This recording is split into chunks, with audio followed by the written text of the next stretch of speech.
ਅੱਗੇ ਗੁਰੂ ਨਾਨਕ ਸਾਹਿਬ ਜੀ ਨੇ ਸ਼ਬਦ ਵਰਤਿਆ ਹੈ ਅਜੂਨੀ। ਅਕਸਰ ਅਸੀਂ ਇਸ ਨੂੰ ਇਕੱਠਾ ਪੜ੍ਹ ਦਿੰਦੇ ਹਾਂ ਅਜੂਨੀ ਸਹਿ ਭੰਗ, ਪਰ ਮੈਂ ਆਪ ਸੰਗਤਾਂ ਨੂੰ ਬੇਨਤੀ ਕਰਾਂਗਾ ਕਿ ਇਹ ਦੋ ਵਿਸ਼ੇਸ਼ਣ ਨੇ। ਅਜੂਨੀ ਅਲੱਗ ਹੈ, ਸਹਿ ਭੰਗ ਅਲੱਗ ਹੈ। ਅਜੂਨੀ ਆਪਣੇ ਆਪ ਵਿੱਚ ਇੱਕ ਰੱਬ ਦਾ ਗੁਣ ਹੈ। ਅਜੂਨੀ ਭਾਵ ਪਰਮਾਤਮਾ ਜੂਨਾਂ ਵਿੱਚ ਨਹੀਂ ਆਉਂਦਾ।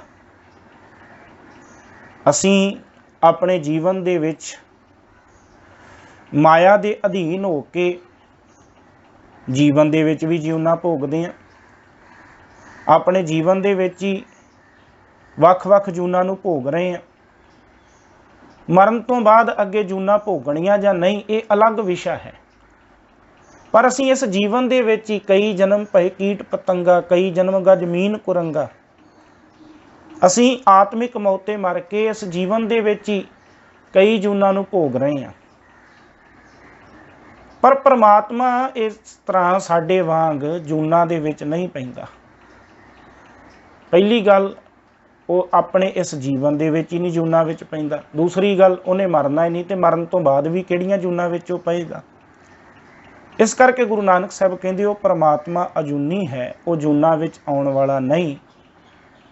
ਫਿਰ ਅੱਗੇ ਸ਼ਬਦ ਵਰਤਿਆ ਸਹਿ ਭੰਗ। ਇਹ ਨਾਸ਼ਕੀ ਉਚਾਰਨ ਹੈ। ਸਹਿ ਭੰਗ ਸਵੈਮ। ਸਵੈਮ ਮਤਲਬ ਆਪਣੇ ਆਪ ਤੋਂ। ਅਸੀਂ ਇਸ ਸੰਸਾਰ ਦੇ ਵਿੱਚ ਜਿੰਨੇ ਵੀ ਜੀਵ ਹਾਂ, ਸਾਨੂੰ ਜਨਮ ਦੇਣ ਵਾਲਾ ਕੋਈ ਨਾ ਕੋਈ ਹੈ। ਗੁਰਬਾਣੀ ਵਿੱਚ ਸਾਹਿਬ ਕਹਿੰਦੇ ਮਾਤ ਪਿਤਾ ਬਿਨ ਬਾਲ ਨਾ ਹੋਈ।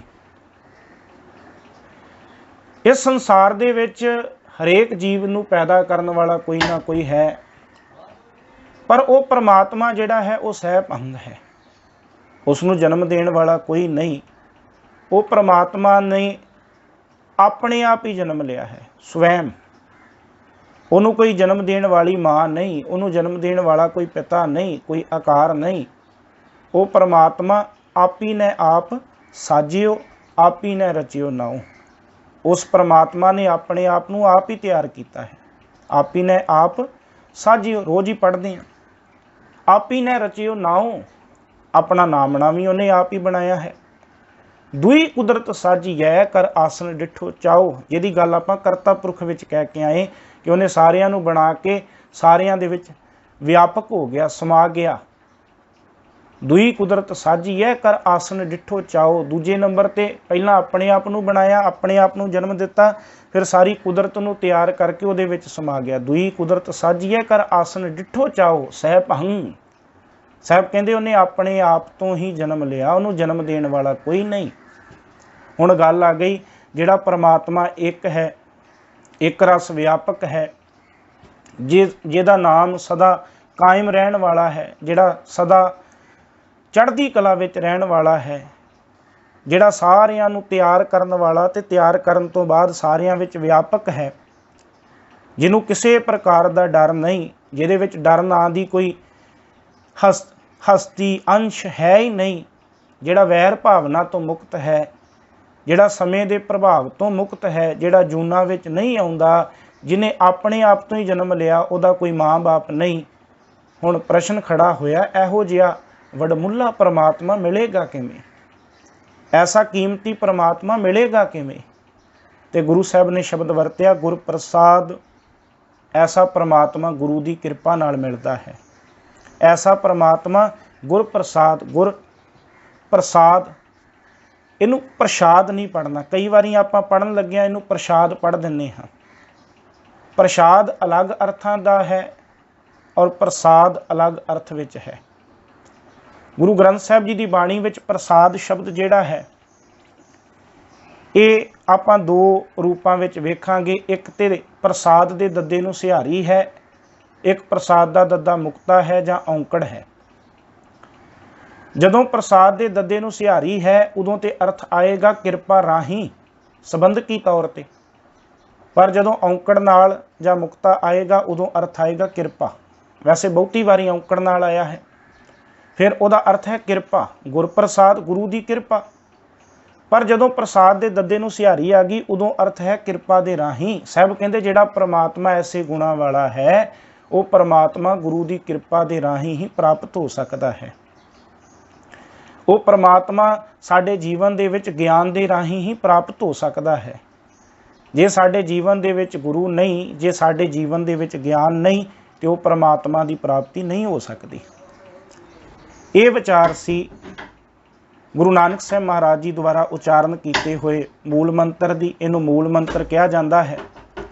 ਇੱਕ ਮੈਂ ਬੇਨਤੀ ਕਰਾਂਗਾ ਕਿ ਇਹ ਮੂਲ ਮੰਤਰ ਜਿਹੜਾ ਹੈ ਇਹ ਧੰਨ ਗੁਰੂ ਗ੍ਰੰਥ ਸਾਹਿਬ ਮਹਾਰਾਜ ਜੀ ਦਾ ਸਾਰ ਅੰਸ਼ ਹੈ। ਵਿਦਵਾਨ ਇਸ ਤਰ੍ਹਾਂ ਵੀ ਲਿਖਦੇ ਨੇ ਕਿ ਇੱਕ ਓੰਕਾਰ ਦੀ ਵਿਆਖਿਆ ਮੂਲ ਮੰਤਰ ਕਰ ਰਿਹਾ ਹੈ ਤੇ ਮੂਲ ਮੰਤਰ ਦੀ ਵਿਆਖਿਆ ਜਪਜੀ ਸਾਹਿਬ ਕਰ ਰਿਹਾ ਹੈ ਤੇ ਜਪਜੀ ਸਾਹਿਬ ਦੀ ਵਿਆਖਿਆ ਸਾਰਾ ਗੁਰੂ ਗ੍ਰੰਥ ਸਾਹਿਬ ਮਹਾਰਾਜ ਜੀ ਕਰ ਰਿਹਾ ਹੈ।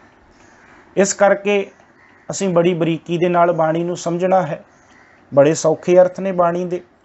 ਠੀਕ ਆ ਕਿ ਸਾਨੂੰ ਕਈ ਵਾਰ ਅਰਥ ਕਰਕੇ ਗੁੰਮਰਾਹ ਕੀਤਾ ਜਾਂਦਾ ਹੈ, ਪਰ ਅਸੀਂ ਆਪ ਬਾਣੀ ਪੜ੍ਹਨ ਦਾ ਯਤਨ ਕਰੀਏ, ਅਸੀਂ ਆਪ ਗੁਰਬਾਣੀ ਨੂੰ ਸਮਝਣ ਦਾ ਯਤਨ ਕਰੀਏ।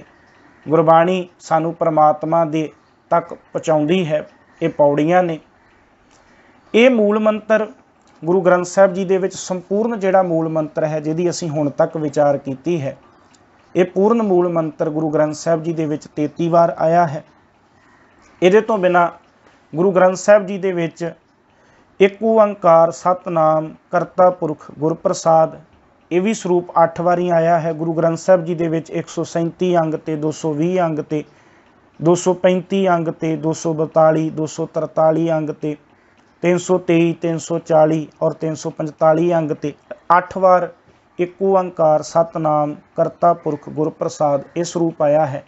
ਫਿਰ ਇਹਦੇ ਤੋਂ ਬਿਨਾਂ ਇੱਕ ਓੰਕਾਰ ਸਤਿਨਾਮ ਗੁਰਪ੍ਰਸਾਦ ਇਹ ਵੀ ਸਰੂਪ ਆਇਆ ਹੈ। ਪਰ ਬਹੁਤੀ ਗਿਣਤੀ ਦੇ ਵਿੱਚ ਜਿਹੜਾ ਗੁਰੂ ਗ੍ਰੰਥ ਸਾਹਿਬ ਜੀ ਦੇ ਵਿੱਚ ਸਰੂਪ ਆਇਆ ਹੈ ਉਹ ਇੱਕ ਓੰਕਾਰ ਸਤ ਗੁਰਪ੍ਰਸਾਦ ਇਹ ਸਰੂਪ ਆਇਆ ਹੈ। ਗੁਰੂ ਗ੍ਰੰਥ ਸਾਹਿਬ ਜੀ ਦੇ ਵਿੱਚ ਲਗਭਗ 525-26 ਵਾਰ ਔਰ 33 ਵਾਰ ਜਿਹੜਾ ਹੈ ਇਹ ਪੂਰਨ ਮੂਲ ਮੰਤਰ ਆਇਆ ਹੈ।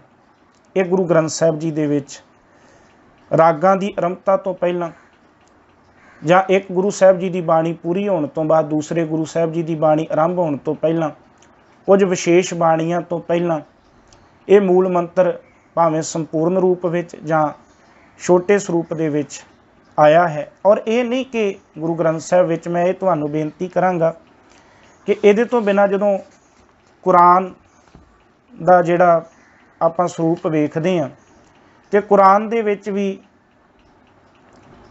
ਇਸ ਰੂਪ ਦੇ ਵਿੱਚ, ਕਿਉਂਕਿ ਮੂਲ ਮੰਤਰ ਦਾ ਪਰਮਾਤਮਾ ਦੇ ਗੁਣਾਂ ਦਾ ਜ਼ਿਕਰ ਹੈ ਤੇ ਪਰਮਾਤਮਾ ਨੂੰ ਯਾਦ ਕੀਤਾ ਜਾਂਦਾ ਹੈ। ਇਸ ਤਰ੍ਹਾਂ ਕਹਿ ਲਈਏ ਕਿ ਜਿਵੇਂ ਕੋਈ ਵੀ ਕਾਰਜ ਕਰਨ ਤੋਂ ਪਹਿਲਾਂ ਗੁਰੂ ਬਾਬੇ ਨੇ ਬਾਣੀ ਵਿੱਚ ਕਿਹਾ ਕਿ ਕੀਤਾ ਲੋੜੀਐ ਕੰਮ ਸੋ ਹਰਿ ਪਹਿ ਆਖੀਐ। ਜਦੋਂ ਬਾਣੀ ਦੀ ਆਰੰਭਤਾ ਹੋਈ ਤੇ ਉਹਦੇ ਤੋਂ ਪਹਿਲਾਂ ਮੰਗਲਾਚਰਨ ਦੀ ਮੂਲ ਮੰਤਰ ਦੀ ਵਰਤੋਂ ਕੀਤੀ ਗਈ। ਕੁਰਾਨ ਦੇ ਵਿੱਚ ਵੀ ਇਸੇ ਤਰ੍ਹਾਂ ਜਿਹੜੇ ਮੁਸਲਮਾਨ ਵੀਰਾਂ ਦੀ ਪਵਿੱਤਰ ਪੁਸਤਕ ਕੁਰਾਨ ਆ, ਕੁਰਾਨ ਸ਼ਰੀਫ ਆ, ਉਹਦੇ ਵਿੱਚ ਵੀ ਇਸੇ ਤਰ੍ਹਾਂ ਅਧਿਆਏ ਦੀ ਆਰੰਭਤਾ ਤੋਂ ਪਹਿਲਾਂ ਉਹਨੂੰ ਸੂਰੇ ਵੀ ਕਿਹਾ ਜਾਂਦਾ। ਹਰੇਕ ਸੂਰੇ ਦੀ ਭਾਵ ਅਧਿਆਏ ਦੀ ਆਰੰਭਤਾ ਤੋਂ ਪਹਿਲਾਂ ਉਹਨਾਂ ਦੇ 114 ਗਿਣਤੀ ਬਣਦੀ ਜਿਹੜੇ ਅਧਿਆਏ ਨੇ, ਉਹਨਾਂ ਦੀ ਸ਼ੁਰੂਆਤ ਤੋਂ ਪਹਿਲਾਂ ਬਿਸਮ ਅੱਲਾ ਅਲ ਰਹਿਮਾਨ ਅਲ ਰਹੀਮ ਐਸੀਆਂ ਪੰਕਤੀਆਂ ਦੇ ਰਾਹੀਂ ਉਸ ਬਖਸ਼ੰਦ ਪ੍ਰਮਾਤਮਾ ਨੂੰ, ਖੁਦਾ ਨੂੰ ਯਾਦ ਕਰਨ ਦਾ ਯਤਨ ਕੀਤਾ ਹੈ। ਜਦੋਂ ਗੁਰੂ ਗੋਬਿੰਦ ਸਿੰਘ ਮਹਾਰਾਜ ਜੀ ਦੀ ਆਪਾਂ ਕੁਝ ਪ੍ਰਵਾਨਿਤ ਰਚਨਾ ਪੜ੍ਹਦੇ ਤੇ ਉਹਦੇ ਵਿੱਚ ਉਹਨਾਂ ਨੇ ਤਬ ਪ੍ਰਸਾਦ ਸਵਈਏ ਤੇਰੀ ਕਿਰਪਾ ਦੇ ਰਾਹੀਂ ਇਸ ਪ੍ਰਕਾਰ ਇਹ ਸ਼ਬਦ ਵਰਤੇ ਨੇ। ਭਾਵ ਇਹ ਮੂਲ ਮੰਤਰ ਜਿਹੜਾ ਹੈ ਇਹ ਕਿਸੇ ਵੀ ਰਚਨਾ ਤੋਂ ਪਹਿਲਾਂ, ਗੁਰੂ ਗ੍ਰੰਥ ਸਾਹਿਬ ਜੀ ਦੇ ਵਿੱਚ ਰਾਗਾਂ ਤੋਂ ਪਹਿਲਾਂ, ਗੁਰੂ ਸਾਹਿਬਾਨ ਦੀ ਬਾਣੀ ਤੋਂ ਪਹਿਲਾਂ, ਭਗਤਾਂ ਦੀ ਬਾਣੀ ਤੋਂ ਪਹਿਲਾਂ ਇਹ ਮੰਗਲਾਚਰਨ ਦੀ ਵਰਤੋਂ ਜਿਹੜੀ ਹੈ ਉਹ ਕੀਤੀ ਗਈ ਹੈ। ਔਰ ਇਹਦੇ ਪੂਰੇ ਜਿਹੜੇ ਭਾਵ ਅਰਥ ਨਿਕਲਦੇ ਨੇ ਸਾਰੇ ਮੂਲ ਮੰਤਰ ਦੇ, ਉਹ ਇਹੋ ਨਿਕਲਦੇ ਨੇ ਕਿ ਪ੍ਰਮਾਤਮਾ ਇੱਕ ਹੈ, ਇੱਕ ਰਸ ਵਿਆਪਕ ਹੈ, ਸਦੀਵੀ ਰਹਿਣ ਵਾਲਾ ਹੈ। ਪਰ ਉਹ ਮਿਲਦਾ ਕਿਵੇਂ ਹੈ?